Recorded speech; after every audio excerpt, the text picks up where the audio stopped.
ईश्वरीय चेतन बनना एक आवश्यक विषय वाणीपीडिया से प्रत्येक चीज और प्रत्येक व्यक्ति ईश्वर से आता है और उसी का है। हम सभी अलग अलग वेशभूषा में भगवान के अलग अलग पुत्र हैं। हमें दूसरों के अधिकारों का उल्लंघन किए बिना अपने पिता भगवान की संपत्ति का आनंद लेने का अधिकार है। परिवारों की तरह ही हम भी बहुत सारे भाइयों के साथ रहते हैं। इसलिए हमारे पिता या माता हमें जो कुछ भी खाने के लिए देते हैं हम ले लेते हैं। हम अपने भाइयों की थाली का अतिक्रमण नहीं करते। वह कोई सभ्य परिवार नहीं है। यदि हम ईश्वर के प्रति जागरूक हो जाएं तो विश्व की सारी समस्याएं समाजशास्त्र, धर्म, आर्थिक विकास, राजनीति सब कुछ हल हो जाएंगी। श्रील प्रभुपाद की पुस्तकें, व्याख्यान, वार्तालाप और पत्र इस आवश्यक विषय की व्यापक प्रस्तुति प्रदान करते हैं, जैसा कि वाणी कोर्स बिकमिंग गॉड कॉन्शियस श्रेणी में देखा गया है। उनकी पुस्तकों का एक परिचय निम्नलिखित 5 उदाहरणों में दिया गया है। श्रील प्रभुपाद की पुस्तकों से उदाहरण ईश्वर के प्रति जागरूक न होने के कारण मानव समाज पशु जीवन के निम्नतम स्तर तक गिर रहा है। यह कृष्ण भावनामृत आंदोलन आम जनता के बीच ईश्वरीय चेतना को पुनर्जीवित करने के लिए बहुत आवश्यक है। यदि लोग वास्तव में ईश्वर के प्रति सचेत हो जाएं, तो सभी झगड़े अदालत के बाहर सुलझाए जा सकते हैं, जैसा कि 2 ब्राह्मणों के मामले में हुआ था जिनकी असहमति गवाह गोपाल द्वारा तय की गई थी। चैतन्य चरितामृत मध्य लीला 5.32। चाहे कोई हिंदू हो, मुस्लिम हो, बौद्ध हो, यहूदी हो या कुछ और, हर किसी की कोई ना कोई धार्मिक संस्था होती है।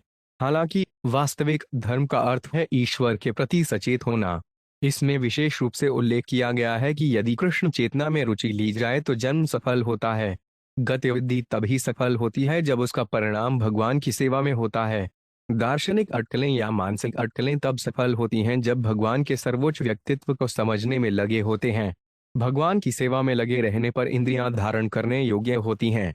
श्रीमद् भागवत 4.31। नौ ईश्वर विहीन मानव सभ्यता के विशेषज्ञ नेता शैक्षिक उन्नति या आर्थिक विकास के अपने सभी विभिन्न प्रयासों में तब तक सार्थक परिणाम नहीं ला सकते जब तक कि वे ईश्वर के प्रति सचेत न हों।